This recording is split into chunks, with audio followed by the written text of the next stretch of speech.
turning 250, and it's time to rock out with our forefathers. American-made, battle-ready style for true patriots. Whether you're marching in the parade, grilling in the backyard, or raising a toast to liberty, do it in the gear that screams freedom. Celebrate 250 years of USA in style. Wear your American pride loud. Trendjackers.etsy.com. Grab yours before the fireworks.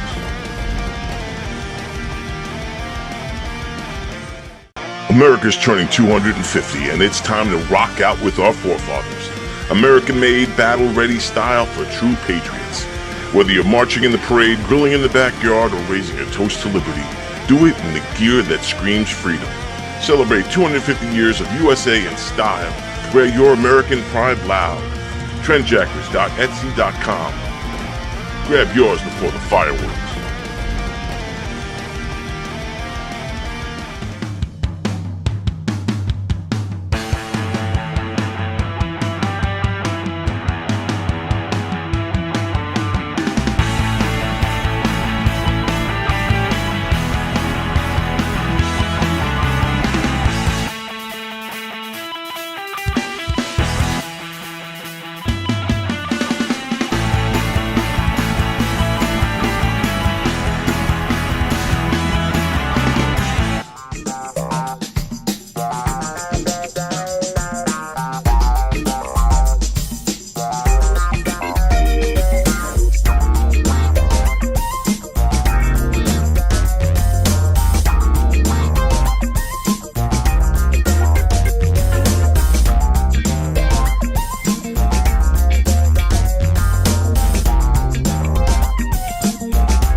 What up? Welcome to Primal Scream. This is your host, Nick Graystone. For the next hour, we're going to talk about fantasy, reality, and everything in between. Let's go. What up, kitties? What's going on? Nick Graystone back into his house for another episode of Primal Scream. And shout! What's going on? Holy shit. Does this Mother Nature have its menopause this week? I mean, shit. They teased us with some nice sunny days, and today it's fucking snowing. Like, what is going on? Like, I don't understand. Yesterday I was walking outside with shorts on, no hoodie. Today I had the hoodie on, long pants, whatever. I'll be crying soon because it'll be fucking hot out and everything, and swamp ass comes into play and all that fun stuff that only a man of the Girthian stature could talk about. Some people can relate. I don't know. I have a very special guest in the studio today. It's crazy. This guy, local guy, it's amazing. We've run in the same circle for so long, and really only about 2 weeks ago, we introduced each other to each other. We did an event together. And it's pretty awesome. He accepted my invite to come down and everything. And that's I got Brimstone in the house. What's going on, people? Finally, Brimstone's hanging out with my boy Nick Graystone. Primal Scream and Shout, baby. Primal Scream and Shout. I love it. You see what I'm saying? We're gonna have a good time tonight, my brother. I think I found my tag team partner I'm always looking for. And I can absolutely understand the big man's pain and suffering in the heat of the summer and springtime where everything's getting a little bit, swampy. I get you. I feel your pain, dog. Yeah, dude. I feel your pain. Now try doing that and wearing pleather in a ring. No, dude, that's it, man. See, you took it to the next level. I've always wanted to wear the pleather. I never got to wear the pleather. People have asked me why I never got into it, and we're gonna get into that because that's amazing. I'm a diehard wrestling fan. Back in the day, seeing. I think we lived in the golden age of wrestling. Oh yeah, absolutely. I mean, coming up with when WWE was still WWF and the superstars were absolutely larger than life characters. That's what really drew me into the business. You know what I mean? You're talking superheroes, about man. They're superheroes, real life superheroes, man. And that's exactly why I had done the comic book after wrestling. Is because wrestlers are real live superheroes, except it's wrestling. So now let's take that character and put him into a comic book, and there we go. And they go that's where the comic book came from. Yeah, and that's why they made back in the day Rock and Wrestling cartoon. Man, that was awesome. I love that. That was amazing. I had so many conversations with Sheiky Baby and Nikolai about all that stuff back in the day, and Captain Lou. It was talking about legends. Yeah, right there, yeah. man. Well, Captain Lou was like another dad. Yeah? Very, very. I loved Lou. He's got a whole section in my book. Really? Yeah. What do you call? I don't want to talk about it too much because I want people to read the book. Yeah. But absolutely. yeah. It's an honor and a privilege to have known Lou the way I knew Lou, his wife, his family, his niece Cammie represented me for a while. Wow. And he was good to my wife. He was good to my kids. You know what I mean? That's amazing. So it's like Uncle Lou. Uncle Lou. That's it. That's sick. Such a good person. Captain Lou had a staple in the Graystone house growing up because there was a card back in the day. Like those WWF trading cards. Right. And it was Captain Lou in a Santa hat, and I always said that my dad looked like Captain Lou, and in this picture he totally looked like my father. And it always was on the wall, and it's still there. That's funny. Yeah. So in a little frame. So Captain Lou obviously wound up becoming Mario, the first live Mario, right? Yeah. And I now have, up until recently, I was blessed to be very close with both the Mario voices because Charles Martinet is one of my very good friends, and he's done the voice for the last 30-something years of Mario and Luigi and so forth. And the two up until Chris Pratt. I don't know Chris. So unfortunately, I don't know the third one now, but so it was Captain Lou really and cool. Bob Hoskins, right? I believe so. I don't remember who did Luigi. Yeah, it was Bob Hoskins. I think so. Eddie, the name sounds familiar. Eddie Valiant from Who Framed Roger Rabbit. That's it. Right? Absolutely. Yep, you're right. And I think somebody else did a Mario as well, but I don't remember who it was. And I think I knew them too, but Lou was very good friends of mine. Was a very close friend of mine, and like I said, like a dad. And Charles, Charles is very close. He wrote the foreword for my book. So all right, yeah, man. Wow. I'm talking about my book a lot, guys, because I'm writing my autobiography now. So hopefully, it should be out before the end of this year. Oh yeah. And, so I was just going to ask you, yeah. what stage is it in? It's there. I started writing it way before I ever had the business of being able to write it. This was well before I did most of my stuff. I did a lot prior, but it was nothing compared to after. You know what I mean? Yeah. That section of my life. I grew up. As a child actor, I did Sesame Street and Romper Room. You know what I mean? Really? Yeah. You didn't know that, did No. you? So what do you call it? So that is Sesame Street and Romper Room was my my first foray into entertainment. Shit. Then then I toured in music, and I was a touring drummer. Yeah. And then after that, professional wrestling. Right after wrestling, or towards the end of wrestling, is when I started writing the book. Okay. And then I took some time away because I was like, there's not enough here. You know what I mean? But I'm glad I started it, because if I didn't start it, I would have forgotten some of the stuff that I actually had in there, man, when I went back in. And of course, I took a whole ton of stuff out that had no business being there and replaced it with things that absolutely deserves to be in there. People, places, times, things, everybody from, and I'm not going to name drop, but there's a lot of really cool people in there that I spent a lot of time with over the years. So is it going to be like they write certain parts of the book? Is it all from your recollection? It's all from me. Yeah. I was thinking, so I wanted to when I was writing it. Did you read the Tommy Lee book? Yes. Okay. The one that he writes Yes. about the chapter of his dick? Yes. Yeah. I really wanted to do something fun like that. Yeah. But I don't know how to really put it into play. Yeah. And some of the people that I'm writing about are no longer with us. You know what I mean? Yeah. So, I can get recollection from people who were around at that time. Thank God for my friends, because my recollection of shit is a shot, dude. Yeah. No, it's lots of crazy things, lots of fun things. People that you go, wow, people that you would have no idea that I had anything to do with at certain points in time. So yeah, it's a lot of really fun stuff. And going through it, I look back and I go, wow, I'm 51. I'm going to be 52 in August, and I'm like, I have done a lot of stuff. You blew my mind last 2 weeks ago when I met you. It was 2 weeks ago. Well, we've known each other for a long time. I know. We just didn't really have to connect. Yeah, exactly.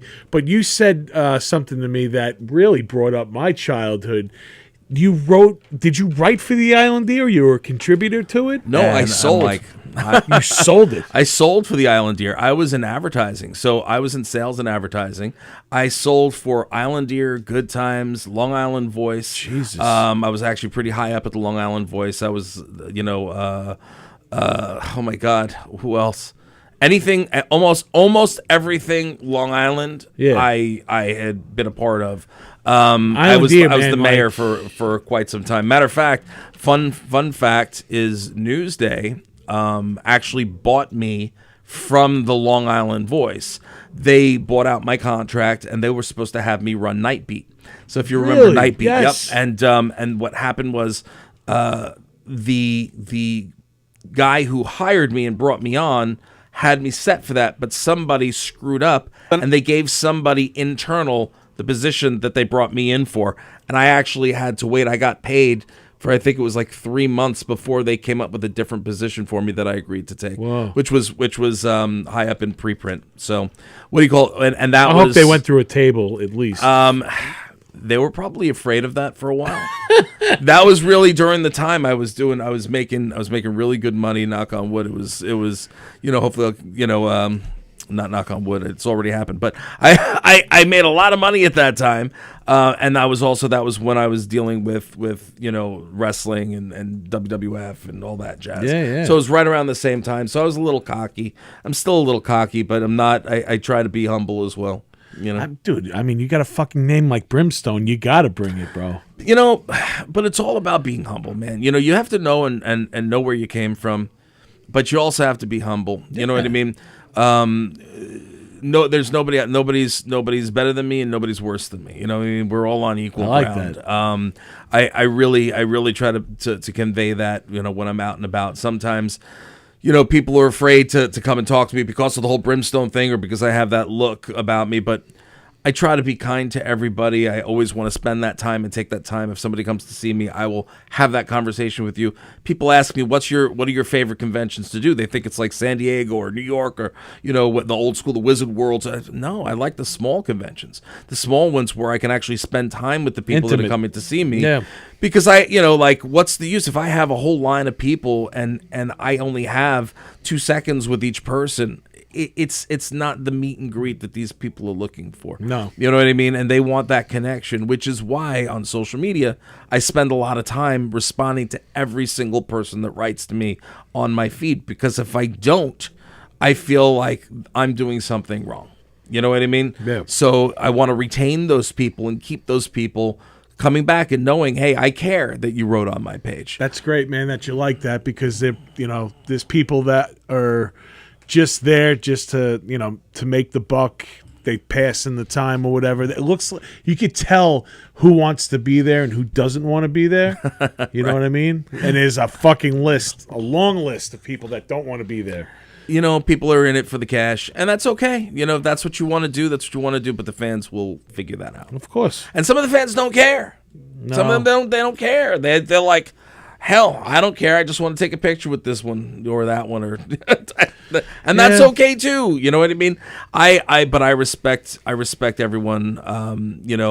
You took the time to get up out of bed, get dressed, come out. I want to say shower, but not everybody does shower. Sometimes they don't do that. Not in the People, if you're conventional coming out to a convention, please shower. Deodorant goes a long way. Yeah. But no. Axe. Exactly.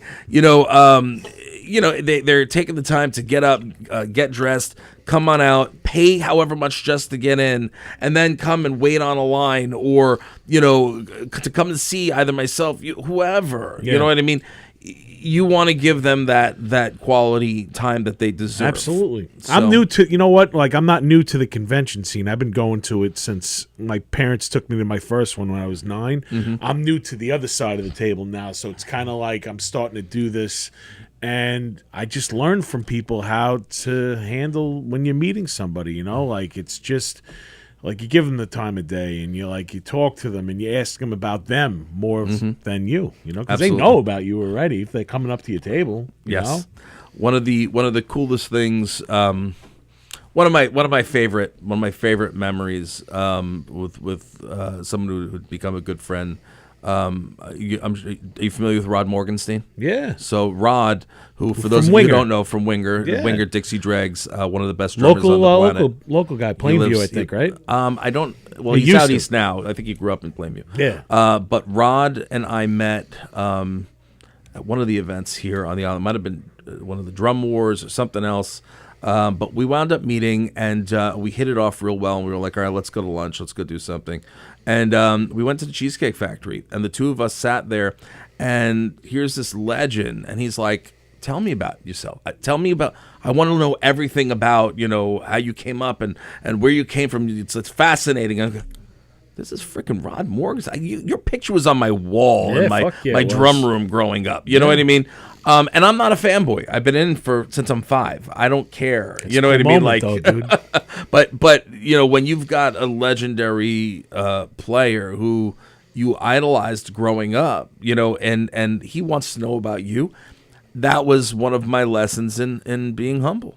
Yeah. I learned from him. I said, wow, this guy's done more than you could imagine, and rather than talking about himself, he wants to know about you. That's and cool, and I just thought that was amazing. And again, I have a big mouth. I talk plenty about myself, but you know what I mean. I do like to find out about everybody else and what they're doing and how they're doing, and I try to remember. I'm very good at faces, not as good with names. Yeah. So everyone's dude or buddy. So when the fans come over, some people that I've seen them at a bunch of different events. Some fans I know exactly their name and blah blah blah and their handles. You know what I mean? Like, sure. Other people are just their faces, but I every single one of them I try to make them feel special because they should feel special. You know what I mean? Yeah. So. No, absolutely. You know what? Too. I was talking to favorite ex-wife today, and she asked me who was on my podcast, and I had said you, and she had met you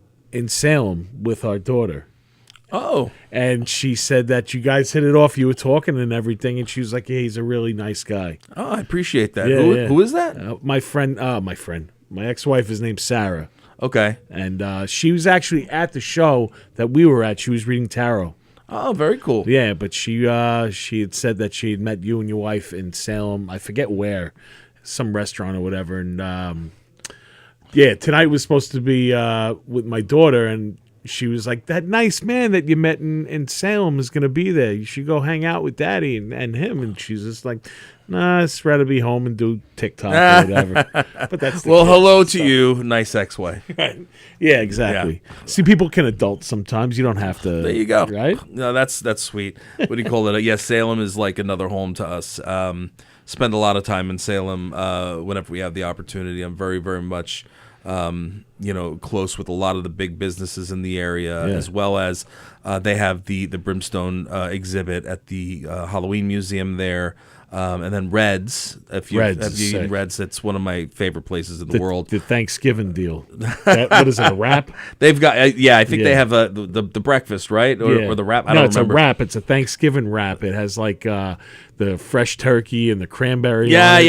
Oh my God, it's fantastic. Everything at Red's is unbelievable. So, but they have my breakfast menu item there. So what do you call it? Named after the Brimstone Rise and Grind. I created that with them. Really? What is it? It is a ginormous bowl of a little bit of everything in the house. It is absolutely delicious with an egg on top. Ugh, just so good. The steak, now I got to go back to Sam. The to steak go have tips, that right now. yeah. And if you don't see it on the menu, you ask them for the Brimstone Rise and Grind, and they'll be like, "Got you." Matter of fact, they just did a. I forgot what it was. One of the foodie video things, and they had America's Best Restaurants. So they had asked if I would come out and do that with them. So I went out and we did that. That was sometime last year. So yeah, man, I'm very, very synonymous with Salem. So I'm not surprised that I met somebody there. I'm sorry, I don't remember. If I saw her face, I probably would. Yeah, you definitely would. Man.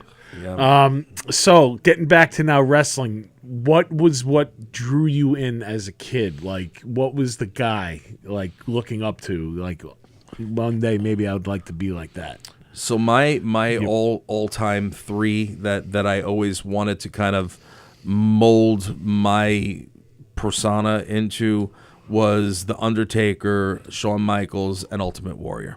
So you had the darkness, you had the charisma, and then you had like pure insanity. You know what I mean? And that was really what I was aiming for with the Brimstone character. And then I kind of created my own little mesh of the three and just really became, myself, out of kind of all three squished together. Right. So how did it start? So like, what was like day one for you pursuing your career in wrestling? It happened by accident. Truthfully, happened completely by accident. I had always loved watching WWF. I'd gone to, I'm Jewish, and I went to a private Jewish school for a couple of years. And when I was there, they used to have these wrestling parties. Every single big pay-per-view, it would be at this one kid's house, and we'd all go there, and I'd be the one tossing everybody all over the place. So what do you call it? It was kind of only natural, for me to eventually get involved in it. But my first love was drumming. I mean, I was a drummer, and I didn't want to pursue wrestling. I thought it was cool, but I didn't want to necessarily pursue it. During the time that I was working for the Village Voices, Long Island Voice, I was asked to do a photography thing because they knew that I had done some photography as well. Yes, I'd done a little bit of everything, but they asked, they didn't have a photographer to go with one of the writers, Bill Jensen. You might know who Bill Jensen is now. Sounds familiar. He's very, very big, crime type guy. Oh, yes, of course. So Bill and I both worked with each other at The Voice years ago. And recently connected a couple of years back. So we are in touch again. But they didn't have somebody to go with him as a photographer to do this thing. They're like, yeah, there's this little wrestling signing that's taking place at the Knights of Columbus down the road. It's in Mineola. Do you think, we know you like wrestling and we know you do, you can do photography. Can you go over with Bill? And yeah, sure, why not? I'm getting paid. Yeah, I'm in. So I was like, whatever. I went. We went down, and all the boys and the gals, knew I was there with the publication, so they didn't look at me like a mark. If you don't know what a mark is a fan or a super fan in the wrestling world.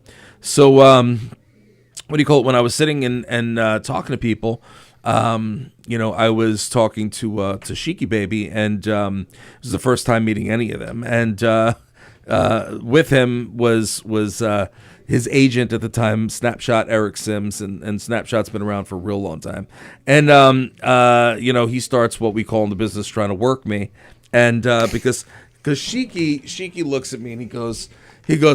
You look like you could be a wrestler. I train you to be a wrestler. And I'm like, this is interesting. And I'm entertaining it because, it's the Sheik. Of course. And Snapshot jumps in and he starts trying to work me. He's like, yeah, well, we can have you come. You can go to Georgia and you put blah, blah, blah, blah. Or you could ship him out here and get it and it'd be this much money. I'm like, whoa, hold on a minute.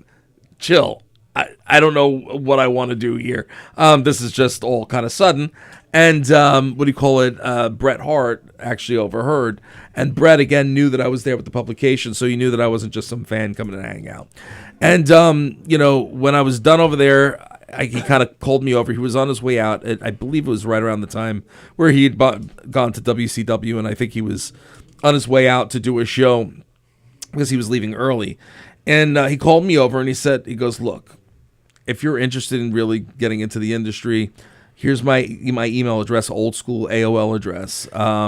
Says, if you're interested in getting involved in the industry, feel free to shoot me an email and I'll give you as many pointers as I can, to make sure you get involved with the right place. And this is Bret Hart. This is Bret Hart. Whoa. So it was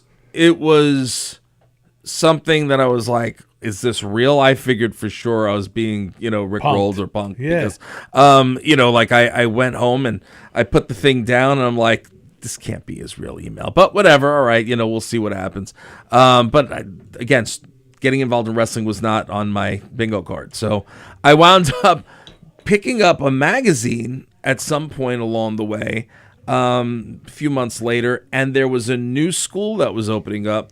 Called the Doghouse. It was the Long Island Wrestling Federation. So anybody who really knows wrestling and knows, history of wrestling, the Doghouse is where a lot of us came out of that have done things, in the business and outside of the business, including Homicide, Low Key, you know what I mean? Amazing Red, you know what I mean? A lot of these cats, of course, SAT, like we all came from the Doghouse. And, that being said, I'd seen this article and I'm like, well, that looks interesting. And at the time, I was kind of sick of being in a 5-way marriage as a band. You know what I mean? Sure. And I was like, well, maybe it's something different. So I contacted my buddy Chris, who you might actually know who he is. You remember the band Hostile Intent? Yeah, they're still going. Well, Chris.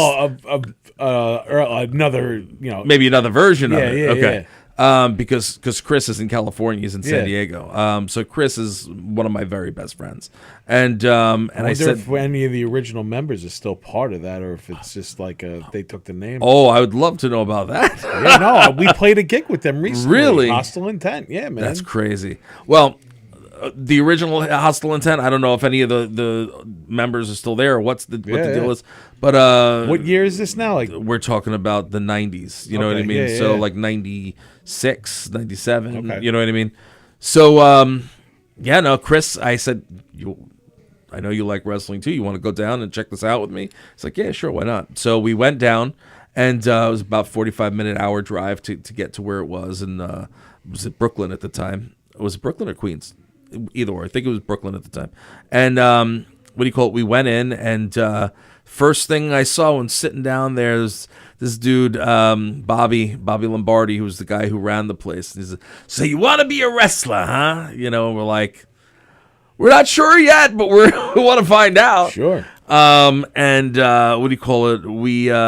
got the information. I went back. I emailed the email address, and sure enough, man, Bret emailed me back. He emailed me back, and he's like, this is what you need to look for. Boom, boom, boom, boom, boom, boom, boom. He gave me a list of things to make sure that, I was getting involved with something legit.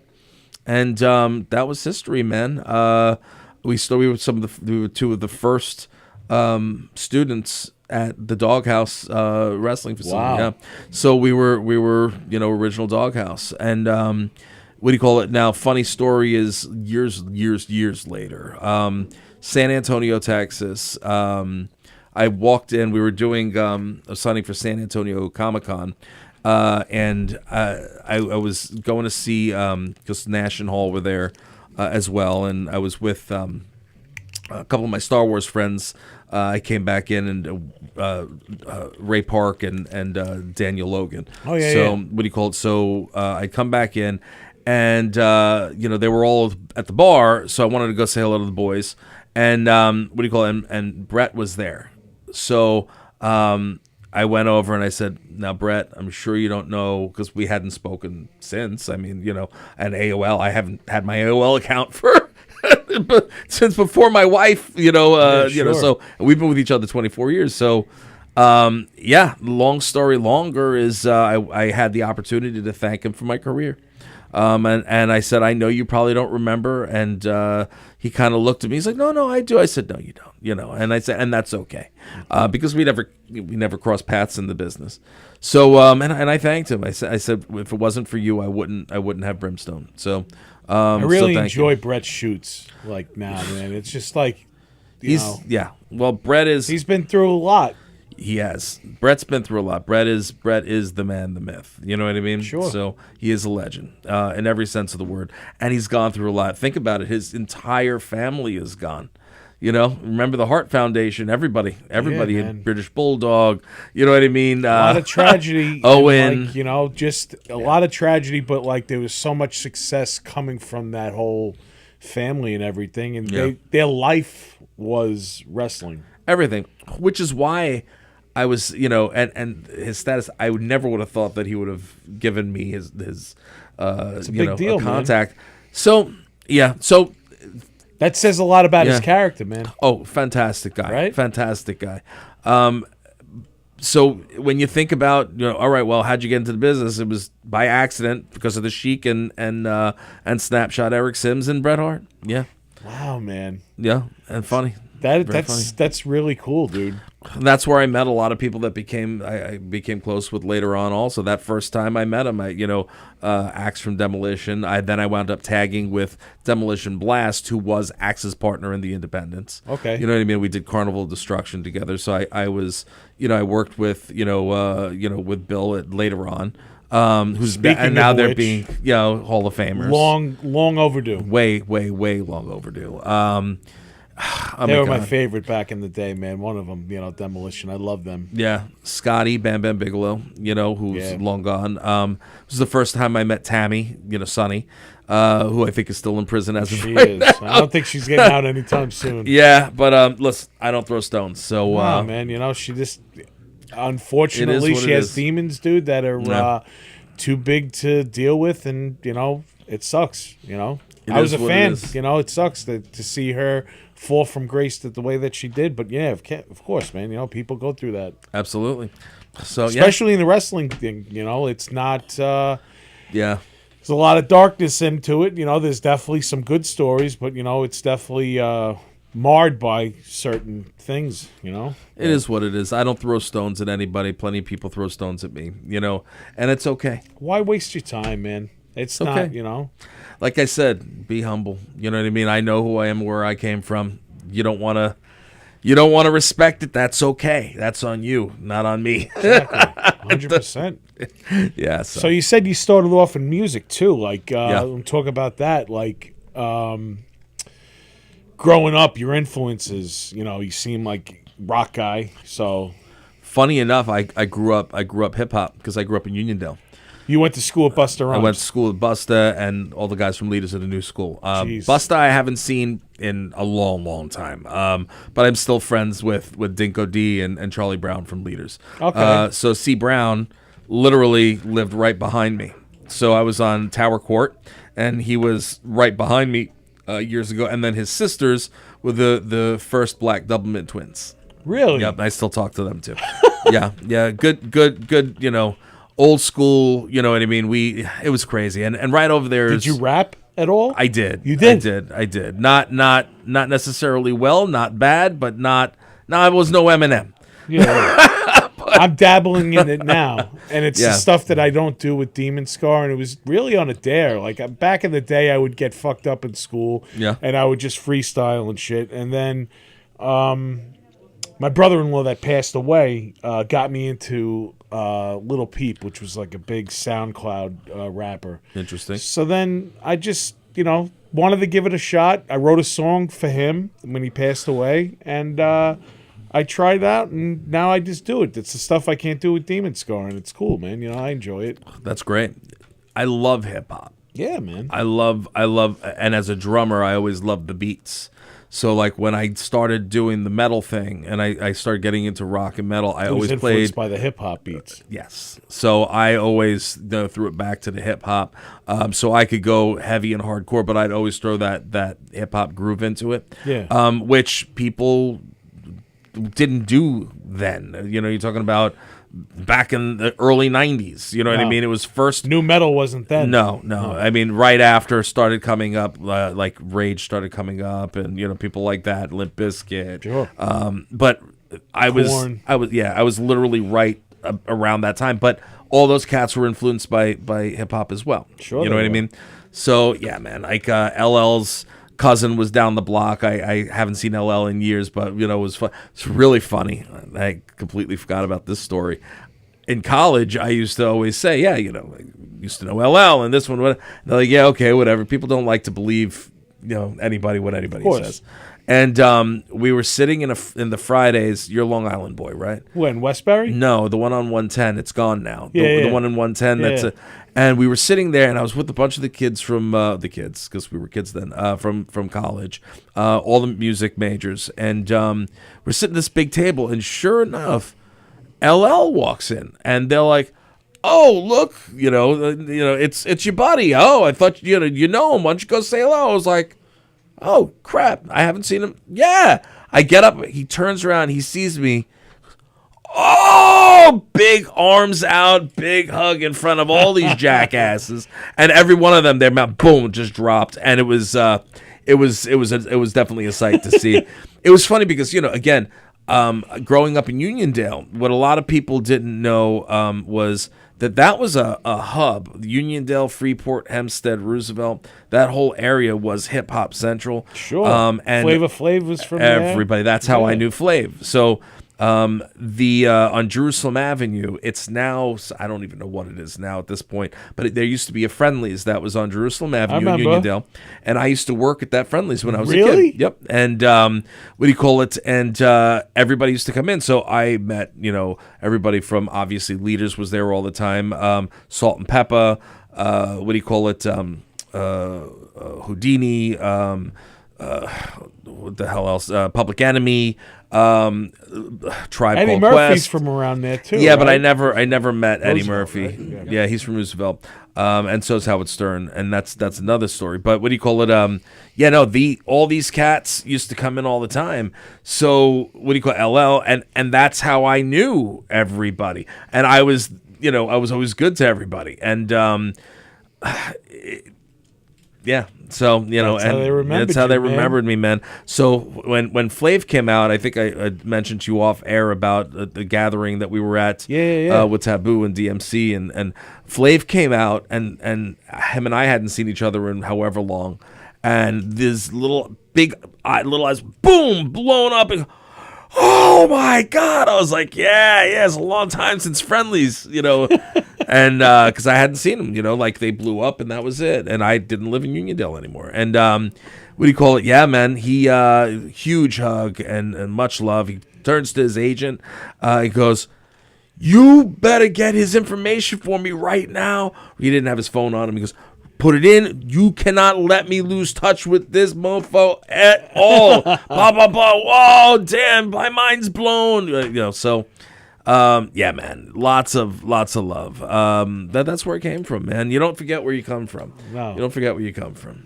That's so cool, man. Yeah, Public Enemy, man. Like, they're actually opening for Guns N' Roses right now. Are they? Yeah. They're going to be at Giant Stadium, That's crazy. right? That's crazy. I knew a lot of Pioneers, man. I had a lot of friends in Guns, but And like Bumblefoot's not with them anymore, though. And He's doing something I think now. So, I think he's doing a show on Long Island. Who, Bumble? Yeah. When?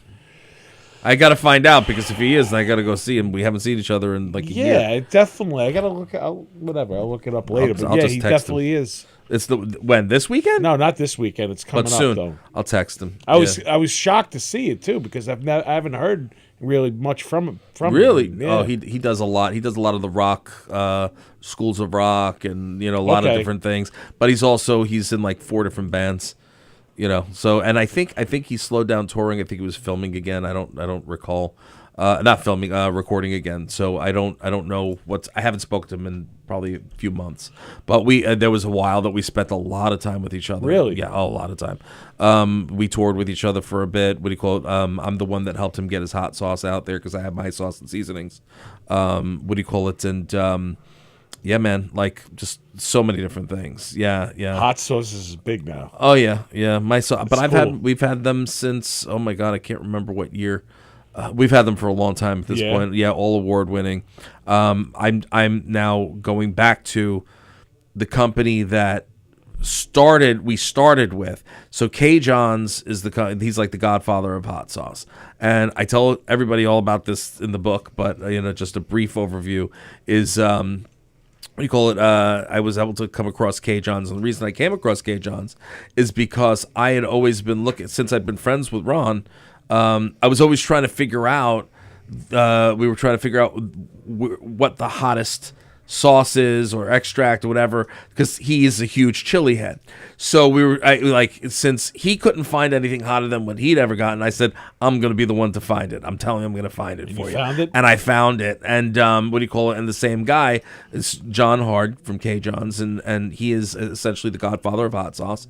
And what do you call it? The two of us found the time in our schedules. We went down there, spent 4 solid days in Ohio years ago together, and came up with both of our sauce and seasoning lines. K. John wound up getting very sick. He wound up getting having a bout with, I think it was cancer and something else. It was like a combined attack, and thankfully he made it through. But during that time, he had given up K. John's. He sold it to a company called Hot Shots Distribution, or Hot Shots Distributors, and they were out of Carolinas. And I didn't know them at the time, and I wound up taking my stuff to Torchbearer Sauces instead. Ron went with Hot Shots, but I went with people that I kind of knew. So which is why I have my Torchstone tie also. That's a different sauce that I have. And what do you call it? Now I'm going back to the original. So because K. John's, like I said, was bought by the distribution company, and now I'm going to Hot Shots Distribution. So you're saying that you found the hottest possible? I found the hottest. It was the extract. He had extract, and he blew his mind. And his asshole. And then we were doing an event it was called Zest Fest Midwest, also in Ohio, and we were there for the weekend that Maxim magazine was doing this story on Ed Curry. Ed Puckerbutt Curry is what he goes under. He owns Puckerbutt Pepper Company, and he's the one who has the Guinness record for the hottest pepper. He did the Carolina Reaper and then Pepper X. So we went up. I think it was like 10 o'clock at night, 10 o'clock at night after the event. I told my wife, I said, I got to go meet up with Ron and Ed. What do you call it? We're doing something with Maxim, and what do you call it? The three of us went to Ed's room, right? And we're in this room. He pulls out this briefcase that, just like you would see, like somebody who's holding like this top secret crap. You can't make this crap up. To his hand? It was damn near. I was surprised it wasn't. And this sumbitch put this thing opened it up, and then there was a baggie with the scariest looking peppers you've ever seen. No. And we didn't know it, but it was actually Pepper X. It was like the early strains of Pepper X, to which he was honing it down. And what do you call it? It's funny because in the article, Ed turns to the guy in Maxim. He goes, when did you ever think you'd be with a, what do you call it? a pro wrestler, a guitarist, the Guns N' Roses guitarist, and a mad scientist in a hotel room, like testing the hottest pepper. And it was a really, really interesting moment, and it was captured in Maxim magazine. So now Pepper X is the hottest one, and it burnt you the hell. Yeah, well, I took the tiniest little bite, but that one blew Ron's mind. Yeah. So I came through with my goal of getting him the hottest pepper and the hottest like it takes your breath away type of stuff. It was crazy, yeah. But when you're that big of a chili head, you legit, if you're eating it regularly, it doesn't faze you anymore. Yeah. So you want something hotter because they have that that need for more heat. Yeah. Really cool stuff. So you're definitely like on that level now with hot sauce? Oh, I can do it. Yeah, I can do it. I don't eat it as often anymore. Yeah. I don't get high on my own supply.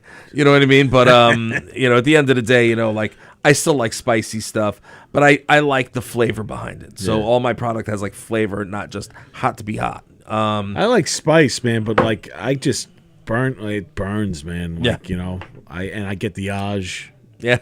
No good, man, for me. Yeah. Like if you go to like Vincent's, like you get the hot sauce there. Hot sauce, yeah. You do. Mm-hmm. Oh man, see, I'll fucking start sweating, dude. Like I can't do it. But I like their sweet sauce. So it depends on sauce, what I'm. Vincent's sauce is amazing. Really depends on what I'm feeling that day. But they're really good. I keep telling them they were supposed to be redoing the tables, so we might get a Brimstone table in there. We'll see what happens. That would be cool. I've been having conversations with them for a while about that. We'll see. So you told me about something that is hot right now that you just signed on to, and that is dealing with the Stan Lee Foundation. Well, please tell us what is going on with this. So it's not the foundation, but it is Stan Lee. Okay. So see, I want you to do it because I'll fuck it up already. No, it's okay. No, so I am the celebrity spokesperson for the Stan Lee Foundation, which is completely separate from the Stan Lee universe and Stan Lee IP. So the Stan Lee IP, they're the ones that own Stan's likeness now. They're the ones that are continuing the legacy. They're the ones who are making sure that everything stays as Stan would want it. Okay, so they're pretty much handling everything Stan at this point. That is being run by Stanley Universe and Cartoon Studios, and they knew of my relationship with Stan. And they know about Grindhouse Radio, and they were thinking about doing a podcast for a while, and that would pretty much show love to Stan and his legacy. And we just inked the deal, so it's Stan Lee Presents, powered by the Grindhouse Radio, and we're going to be doing the Stan Lee Presents podcast. Sick, man. So I'm very excited. Aside from our listeners, and we have a really nice size listenership, but they are bringing, aside from the Stan name, 30 million followers on social media, and I just want to do right by Stan. You know what I mean? I love that man to death, and. So you were a fan first and then became friend. Yeah. Yeah. Well, I mean, who doesn't love comics? No, you know what I mean? Absolutely. I fell in love early with Spider-Man and the X-Men. Beast is my favorite character. It's my nickname until I became Brimstone. You know what I mean? So Beast. The Beast, yeah. Loved all that stuff. And I met Stan at Steel City Comic-Con. I think it was in 2012, something around there. And I was introduced to him. He literally came over to my table. He was brought over there by my buddy Jose Hernandez Jr. So he was from Oz and Law and Order. Oh, Jose. Okay. So he came over to the table because he told Stan, I'm here with Brimstone and he's doing the stuff with the comics. And Stan, oh yeah, no, I know who he is, which shocked the crap out of me. And he came over, and I was introduced, and then he picks up my comic from the table, and he starts looking through it, and he's like intently looking. He goes, "Just what I need, more competition." From then on, we became very, very tight. Yeah. That's so cool, man. Yeah, very, very tight. I loved him to death. Every time I was in LA, his office was right on Santa Monica Boulevard, and in Beverly Hills, and whenever I'd be there, I'd always go stop in the office. I'd go sit in his chair, get a little bit of his energy. You know what I'm saying? Half the time, whether it was there or not, I'd still go in there, and they all knew. All right, well, one of his partner Gil, who hated everybody, but he was always good with me. I would go in there, I'd sit in his chair, and I'd just be like. One day Stan walked in and he goes, Brim, you better not have your feet up on my desk again. And I was like, it was only for a picture or two, and then I put my feet back up and he yelled at me. But no, he was just an amazing guy. He introduced me, like I said, to Carrie Fisher. That was a crazy story. It's all in the book. That's so cool. Yeah, man. I have always found my way somehow into these situations and becoming tight with people that in a million years I never thought would be the case. You know what I'm saying? Because you're a nice guy, dude, and you got charisma. I appreciate it. So I think it's just the way that and you talk. Yeah. The way you carry yourself. So many really fun stories. You know what I mean? And just going through everything, historically with my career and the things I've seen and done. There's a lot of stuff I can't write. You know what I mean?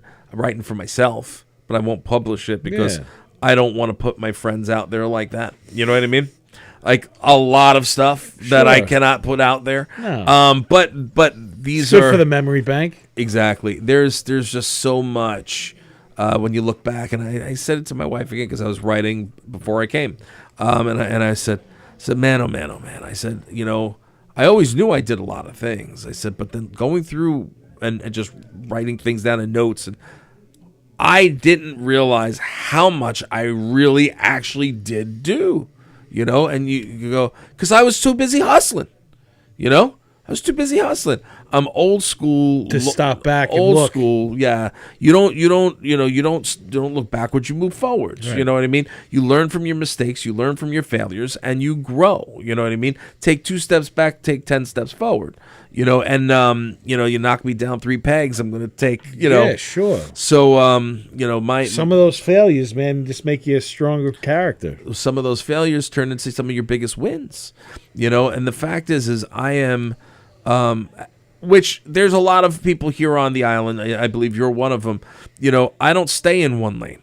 I take up the whole freaking expressway, and then I go onto the side roads. Then I go into the. You know what I mean? Like I am all over the place. I don't stay in one lane. Next, right? I'm always doing. I want to do everything and anything I can, and I want to become the best that I can. I don't have to be on the top of the totem pole, but I'm on that totem pole. You know what I mean? But I respect that, man. And I want to, and a lot of people don't do that. They stay in the one lane and they'll go straight, and that's all they do. I never understood that. I'm Is like, it fear, you think? I don't know.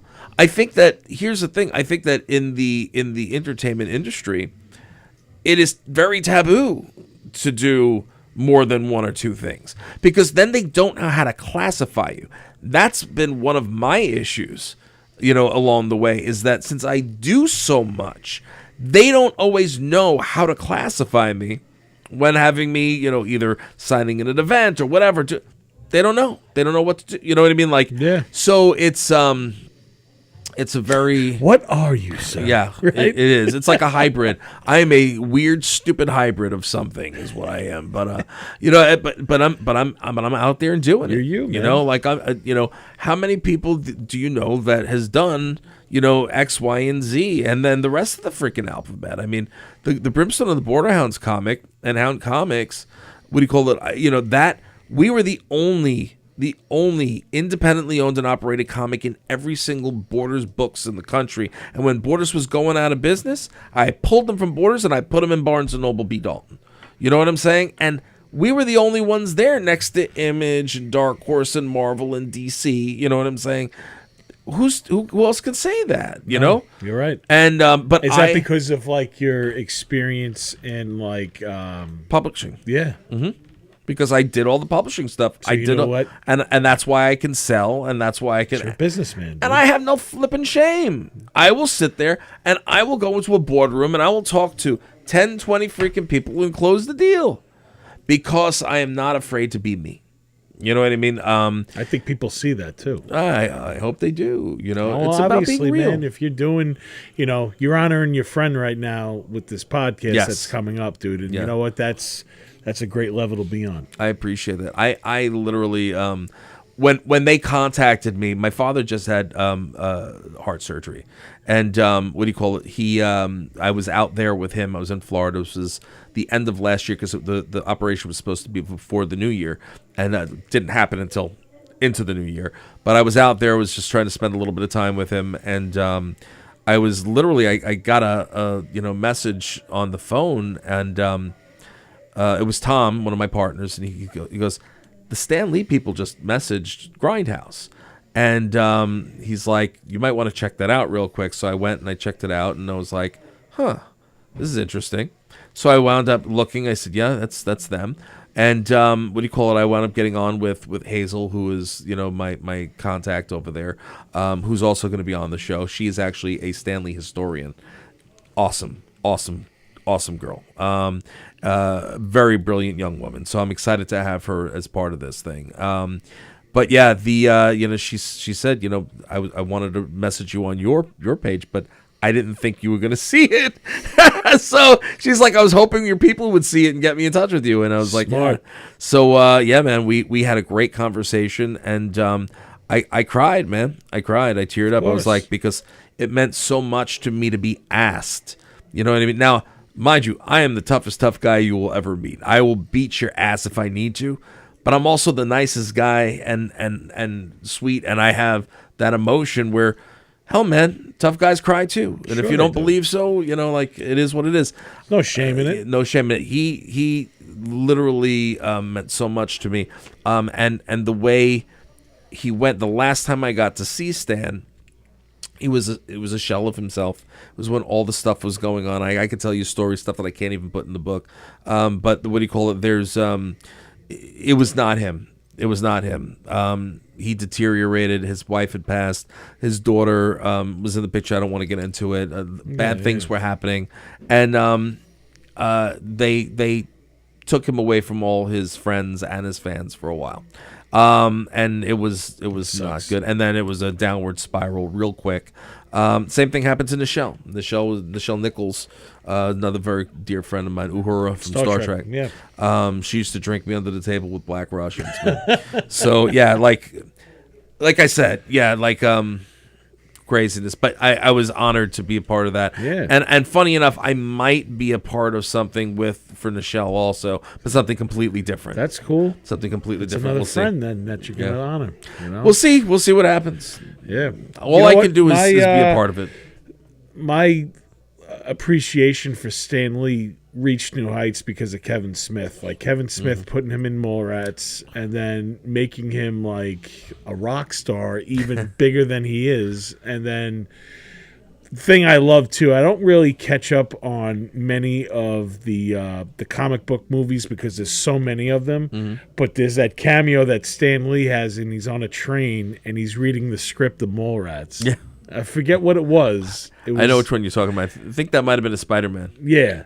I think it was a Spider-Man. That's funny. And it's so cool just to see that. And, I'm just, a huge fan of Kevin Smith. And I hope he really gets involved with this because you could see that he loved him, too. Oh, he did. Well, Kevin was the one person who was basically like, well, if you don't let me speak to him, I'm just going to go to his house. And he did. He wound up connecting with him.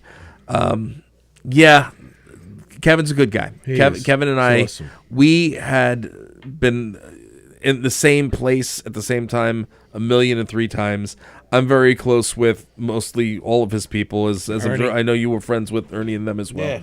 Yeah. But Ernie and Mike putting out a documentary together. Oh, get out of here! Yeah, man. Yeah. It's the Shark That Roared. That's awesome. Celebration of Jaws, the 40th anniversary.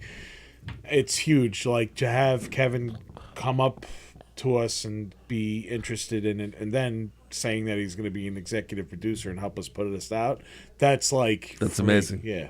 Well, that's you're doing what he started out doing. You know what I mean? Glorifying. And just trying to build. And man. that's why, like, Kevin and I are very similar in a lot of ways. You know what I mean? Sure. And what do you call it? He has his View Askew people and so forth. I have my Grindhouse people and Hound people. Yeah. It's funny because, and I want to know more about the Jaws thing, by the way. But what do you call it? Oh my God.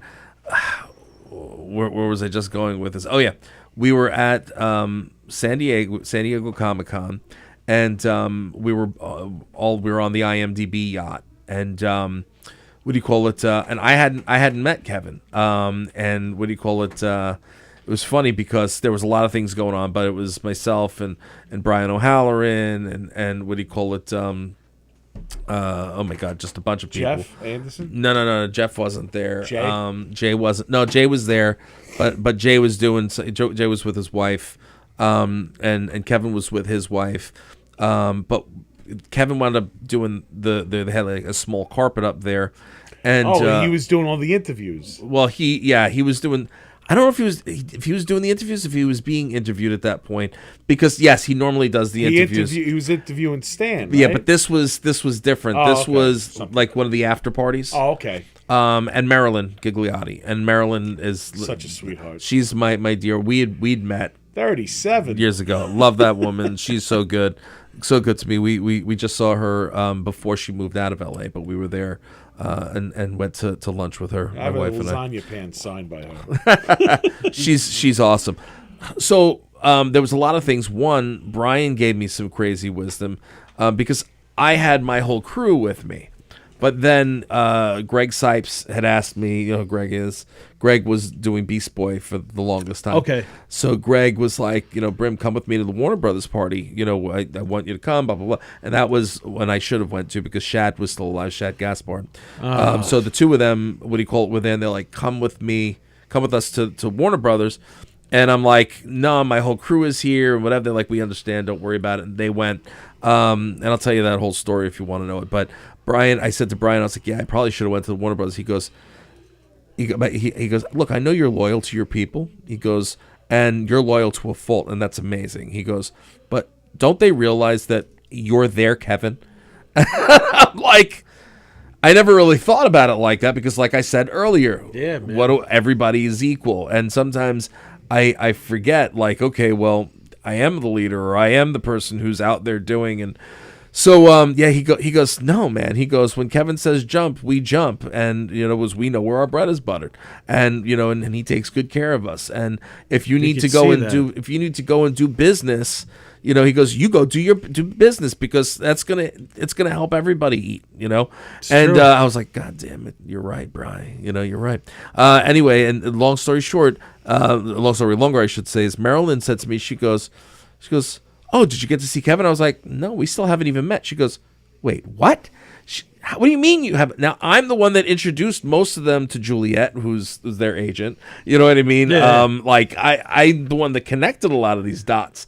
And what do you call it? So Kevin knew who I was. We just hadn't met. So Marilyn goes, get the hell out of here. She grabbed me by the wrist, and we walked to the other side of the yacht where the what do you call it, the carpet was, and he was on the step and repeat, and everybody's taking pictures, and he sees her and he goes, oh, come on. So she goes in. I stayed out because I'm being respectful, and then she's saying, I need you to meet Brim, blah, blah, blah. And he's like, what? Brimstone? Yeah, come here. So I got in there. Now we're sitting and talking, and I said to I turned to my go, I never do this, but my wife is actually she's always loved, the movies, Yeah. and huge fan. I said, it would really blow her mind right now. I said, if at some point, before you leave, if you could do a quick video for me that I could send over to her. He's like, hell yeah, let's do it now.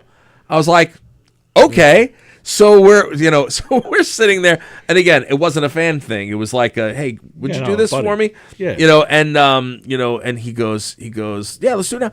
So I have the phone. I go up. As I'm doing that, Shad jumps on me from behind. This is before I knew they were there.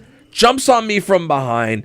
Greg jumps on me. And all of us, Kevin's cracking up. Marilyn's cracking up. I'm like, what the hell's going on? And I'm filming what I thought I was filming all of this. And he did the whole promo. The damn thing didn't record. Oh, shit. The damn thing didn't record. So I did get when Shad jumped on me. I must have hit the button or whatever, but I didn't have the whole thing that he recorded. So I was like, all right, whatever. I'm not going to bother him about it. And then so I told Marilyn, I was like, yeah, I said I didn't record. She goes, go talk to him. He'll do it. I'm like, I'm not going to bother him again because again, he already was trying to do me a favor, and exactly. And I just met the guy, and I don't care if you know who I am, and it doesn't matter. I don't want to be disrespectful. Sure. Well, she's like, go do it. Go talk to him. So I walked over. I'm like, you're going to hate me. He goes, I could never. I said, no, you're going to hate me. He goes, absolutely not. He's like, what happened? I go, the video didn't record. He didn't record. I said, it didn't record. He goes, how could it not record? I said, I don't know. And I said, I'm so sorry. I said, would you? He goes, we got to do it again. I said, thank you. Are you okay with it? He's absolutely. His wife had wanted to leave though.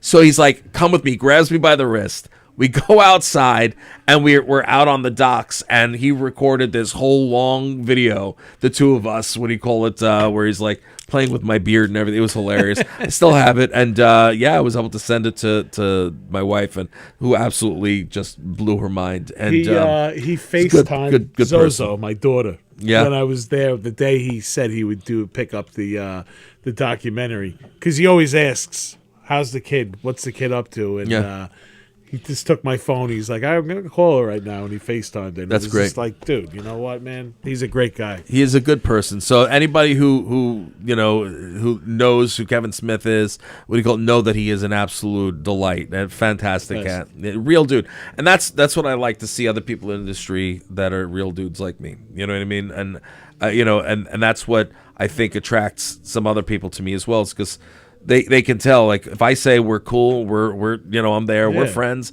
I'm a real friend. I'm not a fly-by-night. Yeah. You know what I mean? Look at all the guys that he's been with. He's been with them for 30 years. They're doing the same, not the same thing, but he's working with them. He's giving them more jobs and everything. And it's, Absolutely. he cares about his friends, and he cares about, his fans. Yes. So, going back, I want to talk about wrestling right now, the state of wrestling right now. Are you watching it? I don't watch. No? I don't watch. I know that it is not in a very good place. I know that ticket sales are down. I have a lot of friends that are still involved, whether they're WWE or AEW, TNA, Indies. I have friends everywhere. A lot of people are just like hoping to keep their jobs. Other people are, just saying it's not a good thing. From the fan perspective, like I said, ticket sales are so expensive right now. Tickets are so expensive that sales are down. Yeah. I think WWE just had like their lowest pay-per-view. I don't know which one it was, but I heard it was Elimination Chamber. Wasn't that it? Yeah. So I don't know, but what you also have to understand and remember is that professional wrestling has always been peaks and valleys. Sure. Okay, so it's gonna be hot and then it's not. It's gonna be hot, then it's not. You just have to find your superstars that are gonna actually bring the company up to that next level. Do you think that's the thing? Like, if they got to get those guys to carry it on their back? I think that there's a lot. I'm not. Again, I don't want to bring heat on myself, and I don't want to put down anybody. A lot of people, their work is good. Like their work is good, but they can't work a stick. They can't work the mic. If you can't work a mic, you can't be in the ring. You know what I mean? Unless you have somebody doing the mic work for you. There's a lot of great technical wrestlers back in the day that didn't have great mic skills, and it kind of like tarnished their career. That's it. You know what I mean? Unless they worked with somebody who could work the mic. And there's those guys that had great mic skills that weren't technically great, but they were awesome because of that. Well, think about it. Hulk Hogan, he knows how to work the mic. Well, he knew how to work the mic. The Rock, John Cena, none of those cats are technical. No. You know what I mean? Again, The Rock and Cena had very, very good psychological workers. You know what I mean? They know how to work a crowd. They know how to work the match. They know how to get people excited, which is why they worked. Shawn Michaels was both. He could work in the ring and talk on the mic. You know what I mean?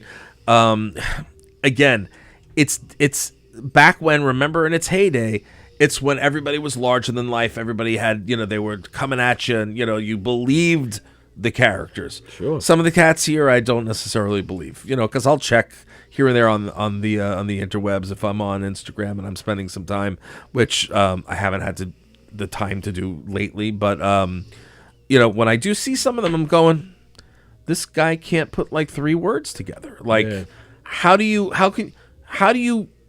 getting over? You know what I mean? Right. If I'm coming out there and I'm going to come at you, brother, I'm telling you. You know what I mean? It's like, come at him. You know what I mean? Like, listen, I'm going to see you on the 18th of March, and we're going to get. What are you doing, bro? Like, you're not entertaining. No, you're not entertaining. It's like you get old school. Listen, brother, I'm going to come at you on the 18th of February. It's going to be on like Donkey Kong. Wearing a thong, brother. I'm coming. Old school. That's where it came from. And you don't have to go hokey and cheesy. You could just come at them and actually be like, I'm going to rip you to freaking shreds, bro. Like, speak like a human. Am I wrong? No, man. Absolutely not. So I think that there is a level of talent that is being lost because they can't work a mic. And that's where you bring back your old school managers and your old school, valets who could actually talk, and get involved. Yeah. Look, let's be honest. Do you think that Brock Lesnar would have made it as far as he did without Paul Heyman? Fuck no. No. That's why he was there. No, that's what Paul Heyman is one of the best in the business. And 100%. that is why Paul Heyman got him over. Every Paul Heyman guy has always been That's a superstar because of Paul Heyman. Absolutely. And you can't take that away from him. No. And Brock is a force to be reckoned with, but he can't talk on the stick. No. Look at Roman Reigns too. Roman Reigns went with Paul Heyman, and look at Roman Reigns. That's now, it. Given Roman Reigns also came from that, the Samoans. You know what I'm saying? Sure. Like, he had the background. Yeah, and at the time when Vince was still a part of the company, and Vince really loves the Samoans, the Samoans specifically. Everybody, the Snuka timeline, bloodline. He loved Jimmy. That's a story for another day or from my book. But what do you call it? Yeah, like, that's why they're well taken care of. So very interesting. Yeah, and that's why he got Heyman. You know what I mean? Because he can work. He could work. Made smack. And he's a good looking. He's a good looking cat, man. Good looking cat. He's got a look. That's it. If you got the look and you can work. And you can work a stick? Hell, man. That's golden. Right. Triple H, you know what I mean? Shawn Michaels, Kevin Nash, Scott Hall. You know what I mean? You're thinking of all these classic names that they put asses in seats. They sure did. Not just because Kev can powerbomb someone, but because he could work a goddamn mic. Now, Kane, what do you call it? He didn't need to talk, but he still did. But he didn't need to talk because he had the damn mask on. Yeah, absolutely. Paul Bearer did the talking for him. I remember I went to go see one of the Rumbles. It was, I think, maybe 99 or 2000. And Kane, I was like, I want him to win. And he stayed all the way till the end. I think it was the year that he had the most eliminations. And then, of course, Stone Cold won. Yeah. Austin, another one. Austin. Look where he came from and then where he went to. You know? Unbelievable. Look at how he now Austin actually is a ring general. Austin actually can work technical. Sure. But what do you call it? By the time he got to WWE, though, was he was in done. his third, he was in his final act. His body was already shot. And and that man killed it. Absolutely. Taker, you know what I mean? Because even though he was not, what do you call it? Taker's technical too, but even when he didn't speak as much, when he did speak, it worked. You know what I mean? It wasn't like broken up. It doesn't sound like bad acting. No. Anyway, I digress. I digress. I got you fired up, man. I still love the business, but I love the business for what it was, not for what it necessarily is now. And that's not an insult to them. It's just hey, we grew up in the golden era, man. That's what you got to break it down to. I grew up with, Exactly. I mean, what you gonna do, brother? What you gonna do? Freak out, yeah, cream of the crop. That's it, man. And that's what that's what I always go back to. If I can work the mic. I got a funny story about WrestleMania 4. WrestleMania 4, my parents take me to. I never saw Hogan live. I was a big Hogan fan. So he comes out. They got me the yellow tank top. He comes out. I fucking lose my shit. I rip the shirt off. My father's sitting there, and he's like, I just spent $30 on that shirt. He's like, what the hell are you doing? So I'm like, I'm sorry. I start crying. My mother goes, all right, asshole, now you're going to go buy him another shirt. So he bought me another Hogan shirt. Hogan loses. Macho Man ends up going to win the belt. And now I'm sitting at the end of WrestleMania crying. And they're like, what's the matter now? And I'm like, I don't have any Macho Man gear. So now I'm walking out with a Macho Man hand, a Hogan hand, a ripped shirt. I was a spoiled little bastard. That's funny. Yeah, that's wrestling for you, Oh yeah, dig it, brother. He was great. Everybody really was. But that again, that's the heyday of the business. That's when I was coming up, I was trying to kind of stick with the classic stuff, and kind of throw some new blood, new love in there too. I don't know. So, if you could have an ultimate dream match, what would it be? Any wrestler from any era, two of them put together. I don't know. Would it be a singles or a tag or what? Whatever you like. I would love to. One thing that I always wanted to do, and I don't know who the opponents would necessarily be, but I always wanted to tag with, to have a stable with Sin. Do you know Sin Bodhi? Sin Bodhi. He was also Kazarni in WWE. I don't. If you look up Sin Bodhi, he was in WWE as Kazarni, and he now is still working for the brand, but he's working for Dana White for the slap. Okay. The slap thing. He's the casting for slap now. But he is a big dude, kind of like crazy carnival carny gimmick. And he speaks in carny, which is wrestle speak. So was he part of the oddities or no? If you look him up, you might know. He used to come out. He'd have like all the little stuffed animals like on his pants. Oh, okay. You've seen him. I've seen him. Yeah. So I wanted to be with him, and then when Batista was Leviath. Okay. So this was way back when he was Leviath, and then probably Gangrel. You know what I mean? And have the four of us be, what do you call it? Pretty dark. A crazy stable. And what do you call it? I mean, I tagged with Doink for a little bit. You know what I mean? Like, so that was like the closest I got to that kind of a, like. That's cool. But and who we'd work against, I don't know. Anybody. Possibilities are endless. Possibilities are endless. You know what I mean? I'd love to work some old school cats. You know what I mean? But it's just. I don't know. I never put that much thought into it. Right. To be honest, you have a lot, man, to think about. You got a lot going on, bro. Yeah. But I would love that was always the stable that I wanted, and I was gonna go after him. I was gonna be like, I'm gonna make this happen, and but then Leviath became Batista, and wound up blowing up.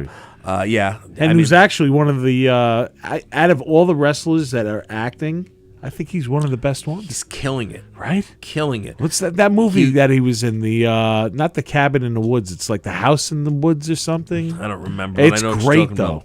He went to crazy acting classes.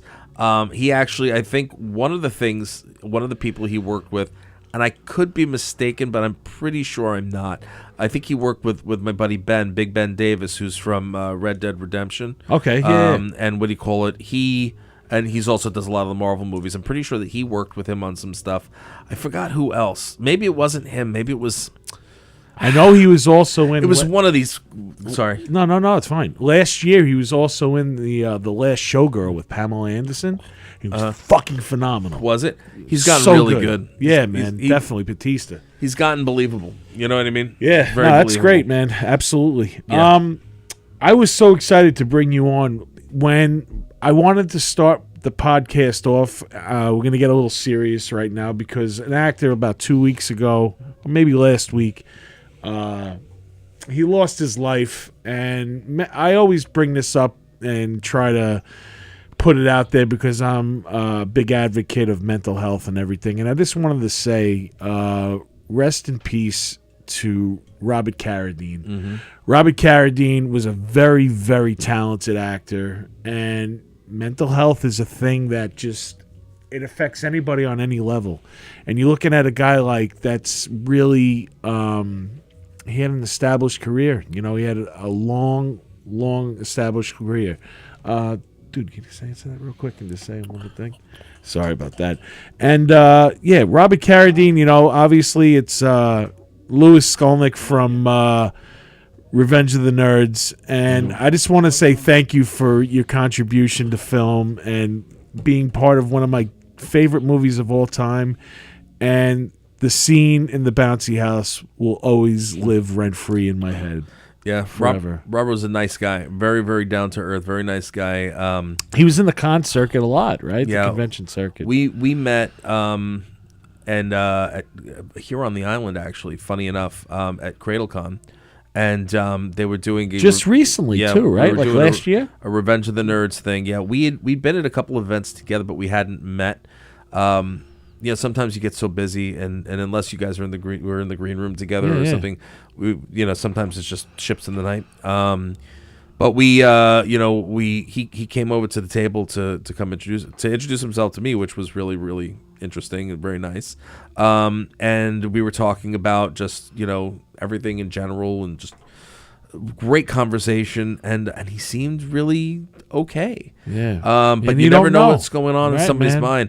I don't know what the number is, but guys, if you have any thoughts that of self-harm or anything that you need to talk, please contact. There's there's a six something 611. I don't remember something what it is. I think it but is. there is a hotline that you can call this number, and somebody will be there to help you. I am always willing. The problem is I don't get to see everything that comes through on my Instagram, but if you hit @TheRealBrimstone on Instagram and you reach out for help, I will respond. It might take me a minute, but I will respond. 988. So yeah, I have talked some people off the ledge. Yeah. I've lost some of my friends to it, and it's me, like I said, I've always been very transparent about my struggles with mental health and everything, and you never know whose life you're gonna help or change, or even in your own. I'll tell you about a couple of them off air that you would never know. Yeah, that you'd never know that I was. Yeah, we'll talk off air. I can't talk about it on air, but yeah, it's very very rough. Addiction is rough. What do you call it? Mental health? Which they go hand in hand. Goes hand in hand, and drugs are very bad. So I'm 11 years clean. Actually, I'm going to be 12 years clean. Congratulations. Thanks, man. May 15th. That's huge. Yeah, that's huge. So, and you could still go into places, into bars and stuff, and not have an issue. Yeah, more power to you, brother. That's fantastic. Yeah, man. Some people can't. I could do it. Yeah. Yeah, I just, what, man, mind over matter with it. And it's just like, my friends, if that's what they want to do, I just never could do anything like that as a gentleman. So I was just like, what, I got to just step away and for the greater good, because I have a little one that looks up to me and calls me dad. And that's the reason why I just keep pushing, man. That's it. It's all about the kids, man. It's all about the kids. I have 3 of them, and I do it's the best thing you ever did, right? Absolutely. My son had done. I got him onto, because I'm very involved in the foodie world. I got him onto a television series called Barbecue Country a few years back, which he should have won. That's another long story. Read the book. Yeah, what do you call it? Is there a title for the book? Yeah, what do you call it? It's tentative right now. It's If They Only Knew from the Barren Wastelands of My Mind. So that's cool. right now. That's because Brimstone, the Barren Wastelands of the Netherworld. But Double entendres. Yeah, it might be changed a little. We'll see. But I have the general gist of what it is. But yeah, no, I forgot what I was even talking about. There we go. What were we just talking about? Life. Right? Yeah, that's what it is. Kids. My son. So barbecue country. I was so proud watching him sit and compete and kicking the snot out of people. Man, it was great. It's great. There's nothing better than that. No, you know, man, watching your kids shine, succeed, right? man. My youngest, who's about to be 16, she got picked up by my agent. My agent goes, "Who did that read with you?" I go. So he goes, "Was that Danielle?" I go, "No." I said, it was Haley." "What? That was your daughter?" I was like, "Yeah, she was really good. She want to work?" I was like, "What do you mean?" She goes, she want to get, she want to do television and so I said, "Well, I'm sure she would." He's like, I want to represent her. I was like, "Okay." There you go. So man. so now he's representing my daughter. Congratulations, man. That's great. Son of a bitch, took me so long to get goddamn agents. Now I have more agents that I know what to do with at this point. But Well, you're doing big things, man. well, you can never have enough, apparently. No. But anyways, yeah. You got any? So other than the Stan Lee thing right now, you want to plug any new other ventures that you're doing, or I'll tell you the date. I just got to grab it real quick. But on March 27th, the Brush Brigade finally launches. I do the character Beazle in that, which is a little toothpaste character. He's so freaking adorable. So that's coming out on that date. The premiere, it's myself, a couple of the Power Rangers, some really cool stuff going on there. It's a kids animated series, guys. So I mean, if you're watching the show, you're probably not interested in that stuff. But if you have kids, I can imagine that you'd be interested in it. kids. There you go. Shout out. There you go. Shout out to Monster House of Monsters 210, little mashup of Rugrats and the movie Kids. Totally two opposite ends of the spectrum. That's awesome. That's awesome. A lot of stuff going on. Things that I can't even remember what's next. To be completely honest, You're on autopilot, bro. I am. I've been going nonstop. And this is your downtime. Yeah. And you're going out on the road soon, right? Yeah. I hit the road again soon. I do have a lot of local stuff here going on, which is great. I'm doing MCon in a couple of weeks over in East Meadow at the East Meadow Library. I do that every year. It's a cute little anime con. It's free for people to get in, so it's always fun for people to go do that. And then I host their and judge their. I don't judge their cosplay contest, and I'll be doing CradleCon locally. We just did the Long Island Horror Convention. Yeah, Convention of Horror. I've got some touring dates coming up soon, and hopefully I'm going to be filming some stuff soon. I've got a couple of things going on, knock on wood. I've got another show called Love Sucks, which I'm working on. It's myself and Lamb Chop. Remember Lamb Chop? Yeah. So it's what do you call like it? Sherry. Yeah. Really? So it's Sherry's daughter, who does Lamb Chop now. So if you, I don't know if you saw or if you were following. So I was just at the 77th Emmys with Mallory. I saw the. So Mallory and pictures. I did the media red carpet, her Lamb Chop, myself, and Esmeralda, who's the main character, but Mez was doing her own thing. And Tyler Bunch is involved. Tyler's from the Muppets and Sesame Street and all that jazz. Noel, who was Bear from Bear in the Big Blue House, Noel McNeil. He's also the director of Sesame Street. He's directing the show. That's like full circle for you because you started out. That's huge. And Right now, we're just waiting for the right moment to hit. Tyler let me know not too long ago that my name is in the running to do something on Sesame. So whether it's on the show or on social, I'm hopefully going to do full circle moment there because it's coming through with other things. That would be a full circle moment. That's sick, man. I did full circle with Carol Spinney. Carol played Big Bird, Big right? Bird and the Grouch. Yeah. What do you call it? And Oscar the Grouch. So I hadn't seen him since I was a kid, and then a couple years before he died, we were signing out in Philadelphia, and the promoter surprised me. He goes, So I didn't tell you because I wanted to surprise you, but Carol Spinney's going to be here, and you guys are going to do a panel together. Oh, man. So we wound up doing a panel together. I hadn't seen him since I was a kid, and it was funny because he remembered, not necessarily me as me, but the situation that it's in my book. What do you call it when talking to my mother and everything, and wow. So it was a really, really cool moment. That's awesome, man. Yeah. So we'll see what happens there. I'm hoping, knock on wood, that goes through, because I've done a lot of stuff with Sesame throughout the years. We've done stuff with Sesame Place, and and I know a lot of the people from the show. But I want to do something on it. I want to do. I don't even care about getting paid. I just want to do it. Yeah, man, you know what I mean? I just want to do it. It's a full circle thing, man. So we'll see what happens with that. But yeah, the other show, Love Sucks, right now, crazy cast. Lamb Chop just turned 70. Whoa. What do you call it? So I just did a happy birthday to her.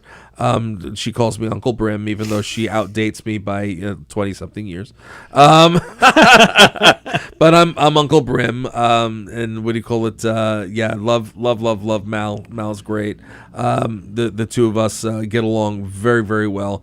And it's so natural because with the quote unquote the puppets, I work so well with them. It's great. I just You're enjoy an it. animated guy, dude. So I appreciate it. I could see it. It's so much fun. And it's the fact that it's Lamb Chop. You know what I mean? It's iconic. It's an iconic character, and this little iconic character is, oh, I love you, Uncle Brim. And it's like, oh, what do you say to that? What do you?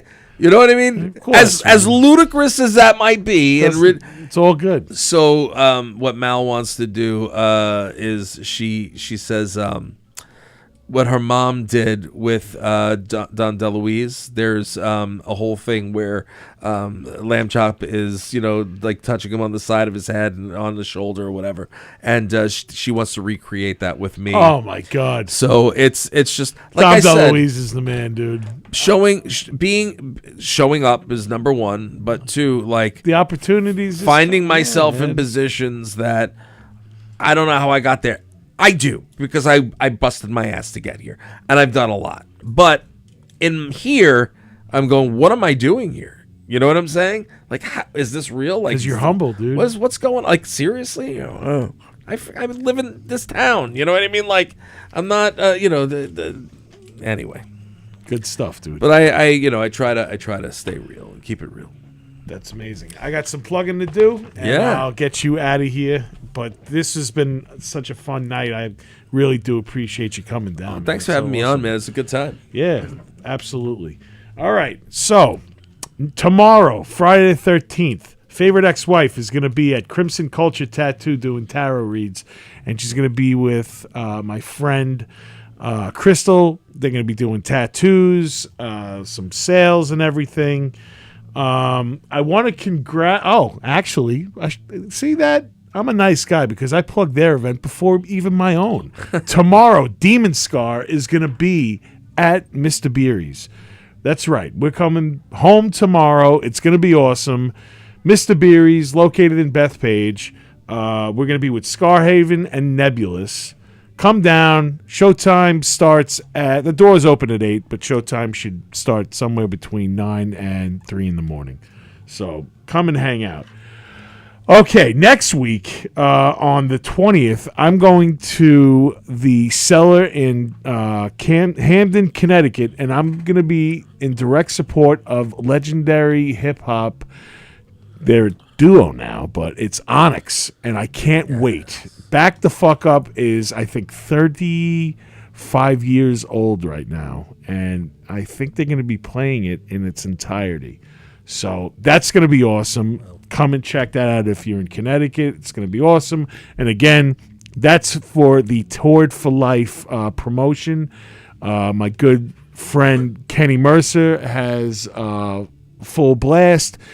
It's to raise awareness for mental health and suicide prevention. Proceeds go to those foundations. So check it out. On, let's see now, on the 14th at Mr. Beery's, it's going to be Consumer Culture, Still Drowning, Dracololic, and Tessenia. And on the 17th, it's going to be St. Patrick's Day with Crisis Canyon and Chippers. Now, my next, I want to give congratulations to Cinema Arts Center. They're also the sponsor of the Primal Scream podcast. They were just voted for Best Theater on Long Island. So congratulations to Cinema Arts Center. I was up for a couple of things, but I didn't fucking win. So maybe next year I will be nominated, and me and Tony could... no, not nominated. I want to win. I want to take that trophy home. Right, Tony? No? Did you just give me the bukkake?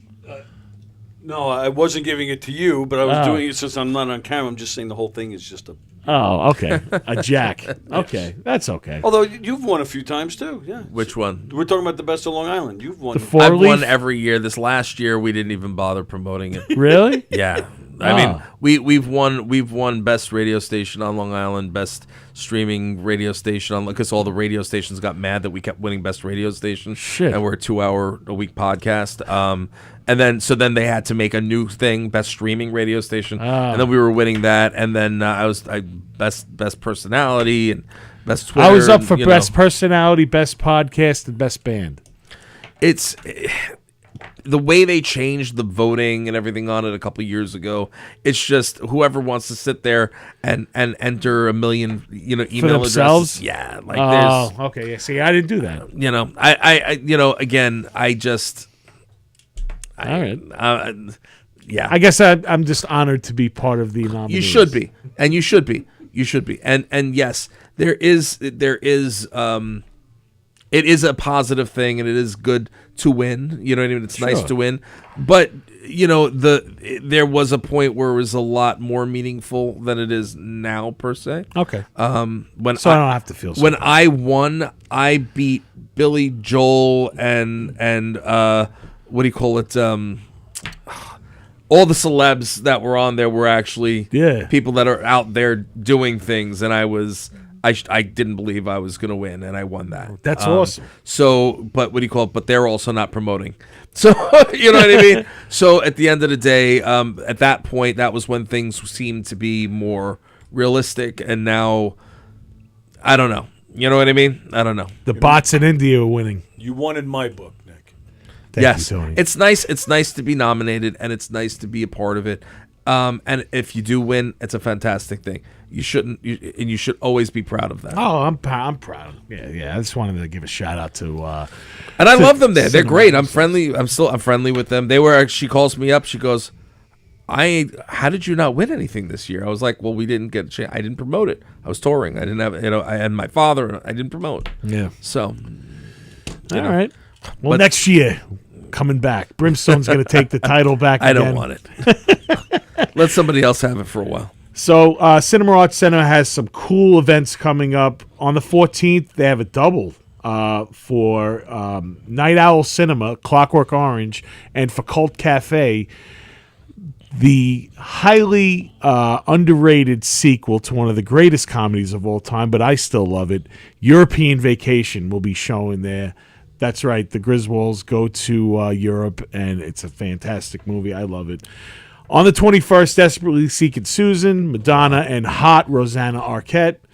And on the 28th, Strange Days is going to be there. And on the 25th, I just heard about this. On April 25th, Amy Heckerling is going to be in the house at Cinema Arts Center, and she's going to be there for a screening of another great classic, Fast Times at Ridgemont High. And she's going to do a Q&A afterwards. So I'm sure that's going to sell out, so get your tickets for that. Is Rick still there?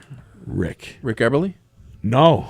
Oh, he's not there anymore? No. Wow. No, Rick, I think Rick does well, he does all radio. does all for Nassau, right? He does Eisenhower Park, and he does Yeah, with Guy. Show. Mhm. Yeah. With Guy Is Guy Brogdon. still with you? No. He doesn't have the time. But Yeah, no. you open up the store. Yeah. He Mama does Dukes, do I'm it. still on the air. I'll call you back. I always got to answer, man. I got it. That neurotic Italian mother that still calls me. When I answered for you a few minutes ago, She I thought it pretended was to be you? you. No, she thought it was you. Oh, really? And she bought it. Really? Yeah. Oh, okay. Cool. That's why you were laughing. Up next for me, I have an appearance at New Jersey HorrorCon on the 29th of May through the 31st. It's a stacked lineup.